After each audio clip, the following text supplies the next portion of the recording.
بادشاہ وقت ہے، بادشاہ ہے، خواجہ ابراہیم ابن ادہم رحمت اللہ علیہ بادشاہ ہیں، بلخ کے بادشاہ ہیں، اپنے تخت پہ سوئے ہوئے ہیں۔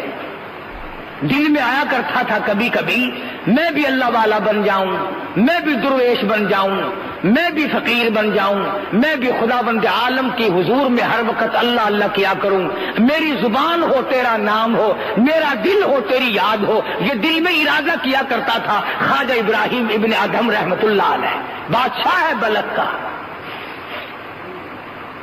کبھی بادشاہ یہ سوچا کرتے تھے کہ میں درویش بن جاؤں، اللہ والا بن جاؤں۔ اب ہم غریب آدمی سوچتے ہیں کہ یار اگر بادشاہ ایک گھنٹے کے لیے مل جائے نا میں اپنا کوٹا تو پورا کر ہی لوں گا، ملے صحیح۔ تو خواجہ ابراہیم بن ادہم رحمت اللہ علیہ سوئے ہوئے تھے، ایسا معلوم ہوا جیسے چھت پہ کوئی چل رہا ہو۔ باہر نکل کے پوچھا رہے کون ہے چھت پہ بھائی، کون ہے، کون ہے میری چھت کے اوپر؟ تو جواب ملا میرا اونٹ گم ہو گیا، وہ تلاش کر رہا ہوں، میرا اونٹ گم ہو گیا ہے، تلاش کر رہا ہوں۔ خواجہ صاحب فرمانے لگے تو پاگل ہے، احمق ہے، عقل نہیں؟ اونٹ کوٹھے کی چھت پہ ملا کرتا ہے کبھی؟ دیوانہ ہے، پاگل ہے، کوٹھے کی چھت پہ اونٹ تلاش کر رہا ہے۔ اوپر سے آواز آئی اگر میں عقل مند نہیں تو کون سا عقل مند ہے؟ اگر کوٹھے کی چھت پہ اونٹ نہیں ملتا تخت پہ بیٹھے خدا نہیں ملتا۔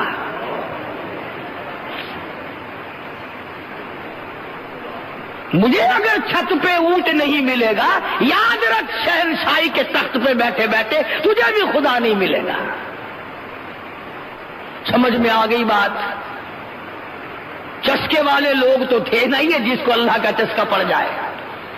بس صبح ہوئی، نہ جانے اس زمانے میں پارلیمنٹ بھی نہیں تھی جو پارلیمنٹ کے حوالے کر دیا ہوگا۔ یہ منٹ سنٹ تو سارے اب آئے ہیں نا، لوکل باڈیز، بی ڈی ممبری، فلانی شورا ممبری اجلاس ہے، فلانی صوبائی اسمبلی، قومی اسمبلی، یہ سارے کے سارے الحمدللہ انگریز کا تحفہ ہے، یہ دین ایمان کی ان میں کوئی بات نہیں ہے۔ وہ جو تھے نا ہمارے روحانی باپ انگریز، یہ تمام کا تمام ان کا پیدا کردہ، ان کی پیدا کردہ بیماری ہے، اس میں ہم لوگ مبتلا رہتے ہیں۔ خواجہ ابراہیم بن ادہم رحمت اللہ علیہ نے صبح اپنی بادشاہت چھوڑ دی اور فقیری لے لی اور اللہ اللہ کرنے لگے۔ سال 2 سال یا 6 مہینے، یہ کافی مدت کے بعد وہ بادشاہ خواجہ صاحب سے ملنے گیا۔ بادشاہ اور کہنے لگا کہ حضرت اگر آپ چاہیں تو آپ کی بادشاہت میں آج اور ابھی واپس کر سکتا ہوں،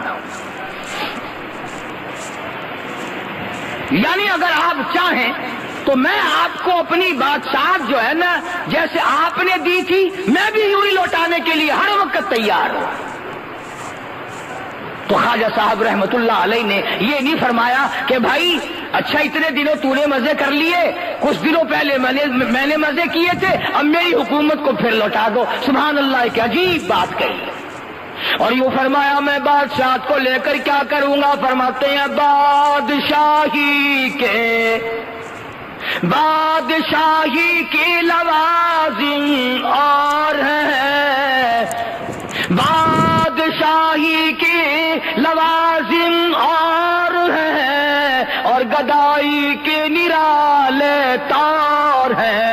فرمانے لگے بادشاہت کے اور دھندے ہیں اور فقیری کا اور دھندا ہے، یاد رکھی تجھے تیری بادشاہت مبارک ہو 100 سال کی بادشاہت سر سجدے میں رکھ کر میں جب سبحان ربی الاعلیٰ کہتا ہوں اس سانس میں جو مجھے مزہ آتا ہے تیری سلطنت میں ساری عمر میں کبھی نہ آیا ہوگا۔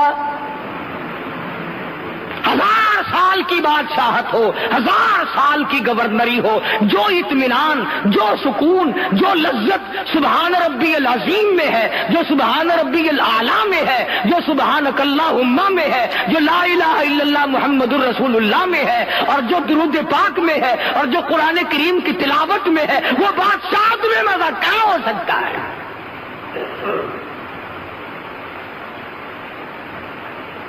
کہ نمایاں فرق آپ کو بتاؤں. ایک ہوتی ہے دلوں پہ حکمرانی.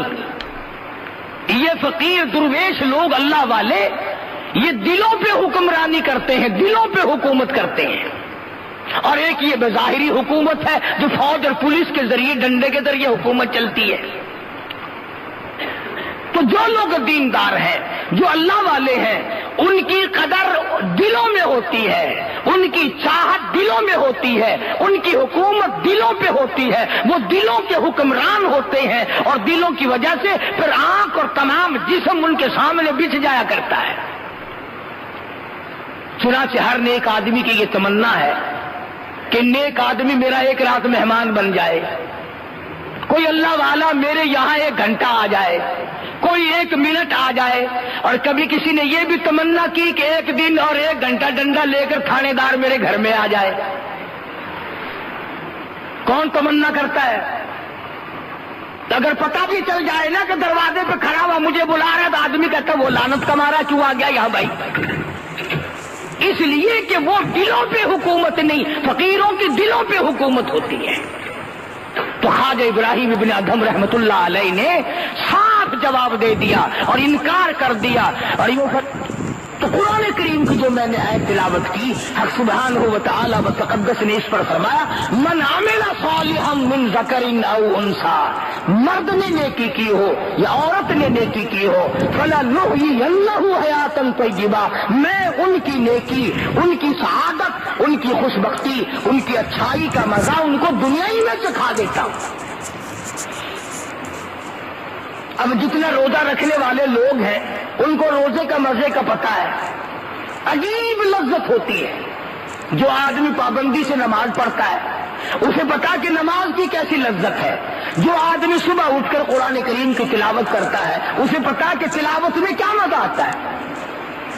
آدمی دل جمی کے ساتھ قرآن پڑھ رہا ہو اور کوئی آ کر بلائے نا, یقین جانو ایسا غصہ آتا ہے سر میں پتھر مارو اس کے.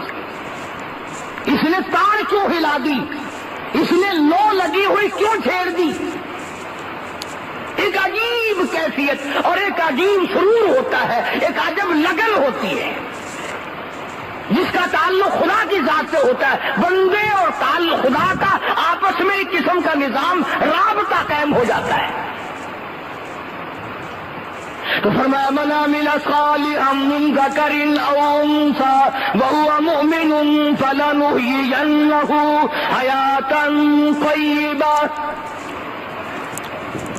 مرد ہو یا عورت ہو جو بھی نیکی کرے گا, جو اچھائی کرے گا, میں اس کا مزہ, اس کی لذت, اس کی حلاوت, اس کا مٹھاس, اس کی چاشنی اس کو دنیا ہی میں چکھا دوں گا.